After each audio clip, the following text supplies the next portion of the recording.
Hello everyone, Borderlands 4 just had an update today on June 4th, and I want to talk about that, plus the future of the game, where it's headed, and what changes I think are necessary. Now, Gearbox has actually done a pretty solid job of listening to player feedback, so if you have any ideas, feel free to leave those in the comments below. Usually pretty quick to get back to comments, and I am working on a longer video where I go over all the changes I think this game needs, but I think they're in a pretty solid place right now. I really like the last update, and it shows that they can design a raid boss that is challenging for most of the Vault Hunters here. Now, there's obviously exceptions with Cash being extremely powerful, but across the board, I enjoyed the update with all the new pearls and everything that was added. And honestly, I don't think the game needs any real nerfs across the board because it's still challenging for pretty much all the characters in this game, and it shows that they know how to design an actual challenging raid boss, and I'm excited for the update that'll be coming at the end of this month.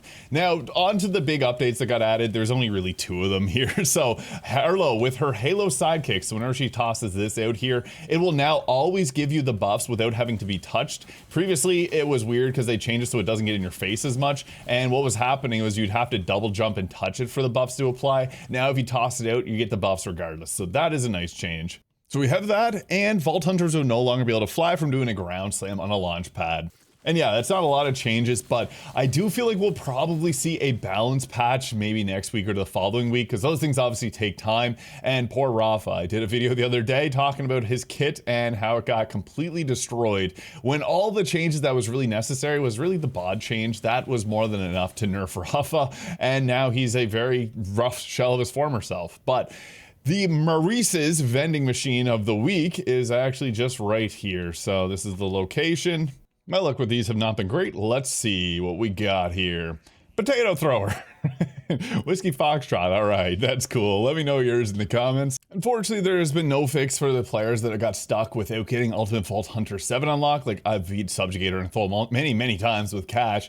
Ultimate Vault Hunter 7 will not unlock. I probably will end up having to use a save editor of some sort, but I know a lot of others have been affected by that. It isn't listed in their known issues, but I'm hopeful that this ends up getting patched. And we actually have a decent amount of content coming later on this month. Now, we previously, late May, got a raid boss number 2 here, and it says only 4 legendaries, 1 pearlescent, 5 class mods, but they also added in 8 additional pearlescent weapons, which we'll talk about in a moment. But I'm excited to see the takedown. Now, they did kind of leak it. They had posted this on Twitter. Now, I did mention that this was potentially going to be the takedown, but I had a bunch of people tell me that it is not. But they're adding a new raid boss, and this is implied to be a raid boss, so we'll just have to wait and see. They're also adding in an extreme endgame challenge and new mini boss alongside 9 new legendaries, 1 pearlescent, maybe more pearlescents because they said there was just 1 in the last update. We'll have to wait and see. And new challenge-based cosmetics. My hope is that we get some more heads that aren't ugly to look at, because across the board, there's only like 2 per Vault Hunter that I end up actually like looking at. So, I mean, Cthulhu's kind of cool and all, but I'm hopeful that we'll see some new cosmetics that are like nice. But in addition to the free update, we're also getting Bouty Pack 3. I'm excited for that. There's gonna be new mission, new boss, mini bosses, legendary and pearlescent gear. They don't say how much, but we'll just wait and see. With the last updates, we've gotten like 16 or so items, so we'll just wait and see. But Vault card with 24 cosmetics and 4 pieces of rerollable gear as per usual, 1 new vehicle, Vault Hunter skin, and an Echo Drone skin. The big weekly Encore Boss for this week is Radix, which will drop the Windfall Wind Rider class mod here for Cash, as well as Vex's very powerful Teen Witch class mod. But there is a known issue. Weekly big Encore bosses do not drop Cash's legendary class mods after the May 14th update. Has not been updated as of yet, and you can check all their issue trackers here. There's some interesting things like Cash's Burst Fire does not reset his action skill duration when you use and Hell Followed with him, and Bleed the Bad together. This is typically something you're going to want to just not do at the current moment with his capstone passive down here, just because, again, they don't work together. But a big thing this game needs is Vault Hunter balance in updates. Now, Cash, obviously being very powerful, I really hope they don't touch him, because he has been the most fun Vault Hunter they've added to this game in a very long time. And I know a lot of other people are really enjoying Cash. Obviously, he's a paid character, so they're going to want to keep him strong so that people continue to buy it. But our boy Rafa, I did a whole video about him earlier this week. Rafa was stronger at level 50 than he was at level 60 after his big changes here, and they actually changed how his abilities work, which is what really did hurt him. So if you aren't aware, they changed the Dancer class mod, which is really the only class mod that's worth using on Rafa. They made it so that it does not give him a 50% extra overall abilities in his overdrive, which is where Rafa gets literally all of his damage. So they also changed the formula on that so that it made it give him less abilities abilities overall. And it's actually a number of things that were nerfs to Rafa that made him worse. The Dancer class mod losing 50% of the overdrive bonuses. They changed how overdrive bonuses are calculated, so it went from a 6 times to a 4.5. A few patches ago, they changed Bullet Buddy Deluxe to be a 4-second duration versus an 8-second duration. This is to combat the very powerful bod. I think they need to pretty much put back all of his changes, because if you're trying the red skill tree Rafa out against Subjugator and Thole the Invincible, it's not possible. You're getting silver time at best. Well, it is possible to get the time in Ultimate Vault Hunter 6 or 7 here. The only problem is that when he's in rough shape. The problem is that you have to use one of 2 different builds. Either using underbarrel spam or by using his melee build, which is very powerful. Now, I hope they don't end up nerfing those builds, but even with some really stellar gear here, he has a big challenge with actually doing anything meaningful against the new bosses, so that obviously just sucks, because Harlowe, Vex, and especially Cash have no problem. Even Amon can get the Ultimate Vault Hunter 7 Platinum time relatively easily. He can, to my knowledge, I don't know if there's a build that's possible for Rafa to actually do it if you're using his red skill tree primarily. And the thing is, even whenever this was pre-nerf, it wasn't even the best build in the game. It was probably a top 5, maybe top 5 build. With Cash coming out, I think he lost a lot of that, but Rafa needs some changes. He's got some of the best dialogue in Borderlands. I really like the voice actor. I like the kit. Everything about Rafa is fun, except he just can't do really much of anything anymore. You can see I'm struggling here, and I'm obviously talking while I'm playing, but I played for like 20 hours now with Rafa. No possible way to do this with the platinum time with any build. Partially due to pretty much all of Rafa's damage coming from overdrive, so I really do think that they need to revert back the changes, because even at his pre-nerf, he wasn't super overpowered. Any Trouble fans out there? I do think that the red skill tree needs a few changes to it. It is very strong. Like, you can do a lot with the red skill tree.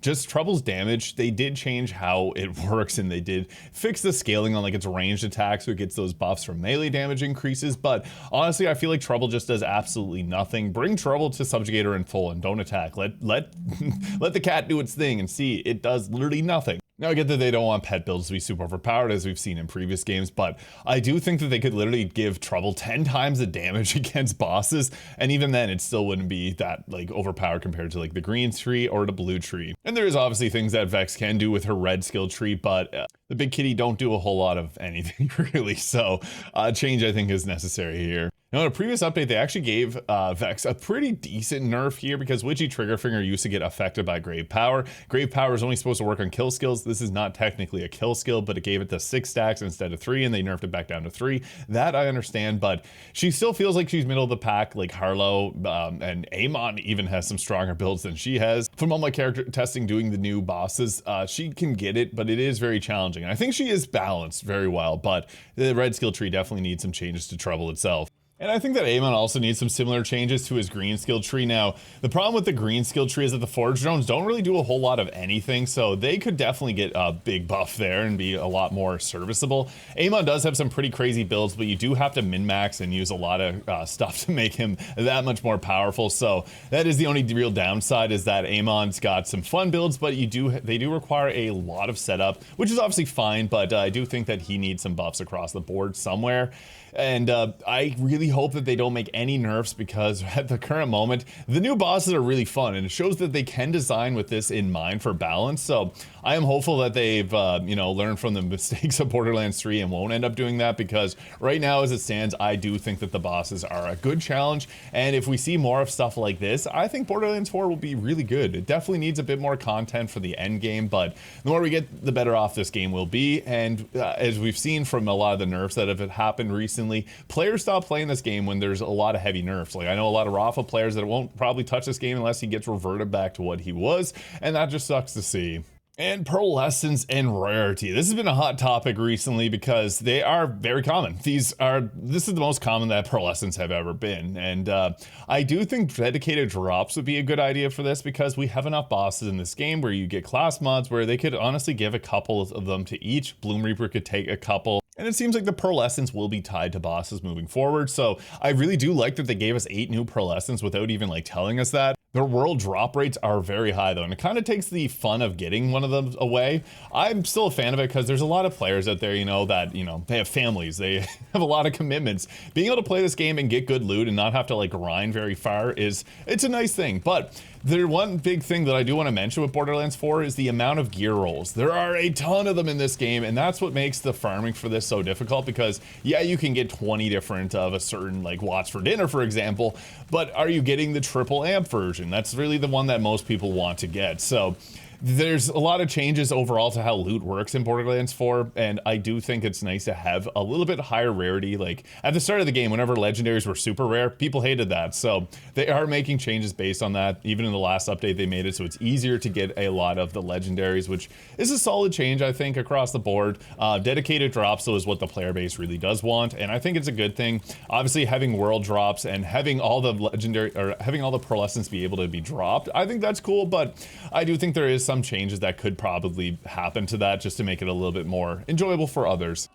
And yeah, I do think if they add dedicated drops, that fixes pretty much all the issues that people will have with them. So hopefully we'll see something like that come in the future because, yeah, I know this has been a hot topic online. I also like the split bosses here, but obviously it's much better to go against Thole because he doesn't have the elemental eating effects. When you blow half of his health, he does get a big boost to the, like if you're only using 2 elements, you're kind of screwed against this boss. That's why a lot of people are just going against Thole because he's just a much better boss. I do like this fight though. This is really fun, and I do like the raid bosses quite a bit, but there's definitely room for improvement here in terms of making it a little bit more of a balanced experience because they both have an insane amount of health. The mobs in this arena also need to be changed because they have a shit ton of health, and I do think that needs to be changed. And one other thing, I get comments on my videos all the time. I mod the amount of backpack space because I think 70 is outrageously low, especially if you, like, this game is all about trying out new builds, trying out new weapons. This game has a ton of rules, and that's one thing that I don't think they took into consideration with the 70 cap. I think that is like almost offensive. I feel really bad for console players because it just really sucks. There is ways to actually bypass and get more than that, but you're left swapping out items off of the ground, so it is frustrating, but that is something they should look to address. More than doubling it, I think would be like 140 would be fine, 200 would be good. I don't really see a reason for limiting the amount of items. Yes, there is a backpack, but it's just frustrating when you have to leave, and when you're farming like Subjugator and Thole, you want to be able to swap around and try new things out. Since it doesn't seem likely that we'll get a loadout swapper of any sort, like just giving us more backpack space will at least make some players more happy. So I hope that they make that change at some point. Another thing is ammunition, because with a lot of builds, you run out of ammo against the new bosses, so that's something that they could potentially fix as well, but I'm not too sure if we'll see that happen. Hopefully we do, because yeah, it is frustrating running out of ammo against these bosses and, having nothing else to do. Like, I had many times where I ran out of ammo on all my guns, and it really does force you to swap around with different weapons, but if they increase the backpack size, I think that solves a lot of the issues there, because then you can just pack in a lot of more items here and just makes things a lot smoother. But yeah, I do like the direction that the game is going. These new challenging bosses put a smile on my face after hundreds of attempts at Subjugator here. I think that was really fun, and some very good memories of the new raid bosses here, figuring them out, and I'm excited to see what comes next. If they have the same level of difficulty,